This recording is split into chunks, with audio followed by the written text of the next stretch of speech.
Welcome to day 2346 of What Shipped You Now. Sharon Horne-Ellstrom here.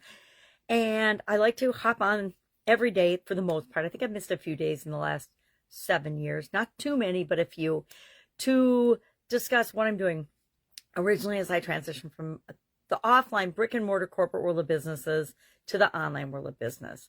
And many different hats and many different things I've done online versus offline, and then together both online and offline.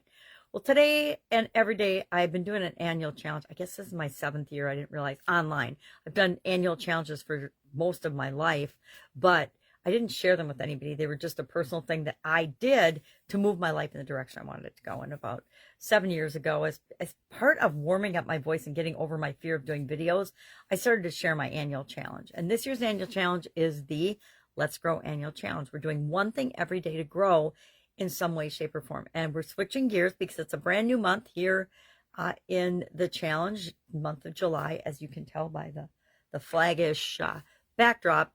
We are talking about financial growth this month. So the first thing we do is we have to say, what does financial growth mean to and look like to me? What is financial health? What is financial well-being? Because that's usually what we're moving toward and what we want. How do I define those things? What is my definition of them? What is your definition of them? Because the only definition of it that matters is the one that you have.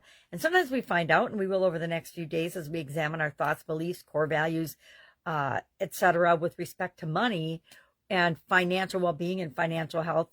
We'll uncover some of the things that might be causing us to struggle or resist creating the exact financial situation that we want for ourselves. So today we came up with our definition of that. For Supersize Your Business, we are talking about virtual reality for product demonstrations. And all I kept thinking about as I was talking about it was, wouldn't it have been awesome in the food industry if I had the ability to do a virtual reality type taste testing of some of our products and services. We actually did in-store product demos for, 25 years, letting people sample and taste the products and services, which I don't think there's any substitute for people actually doing that. Not sure how you would do that virtually, but I'm sure there would be some ways that we could have promoted and done that as technology changes. And then if they're like, nah, I don't even eat pasta, well, then they don't have to waste their time. We don't have to waste our products and services, etc. So we talked about that and the different ways to apply it, what the advantages are, the disadvantages. Shared 3 businesses that are doing it really, really well. Lowe's, Audi, and IKEA all have really good examples of that, as well as things like I Buy Direct glasses, where you can actually put a picture of your face online and you can try on different frames and see what works for you. Those are just some that I have personally experienced and found really, really intriguing and fascinating to be able to engage and interact. And from a customer experience standpoint, try things before you buy them. Super powerful, right?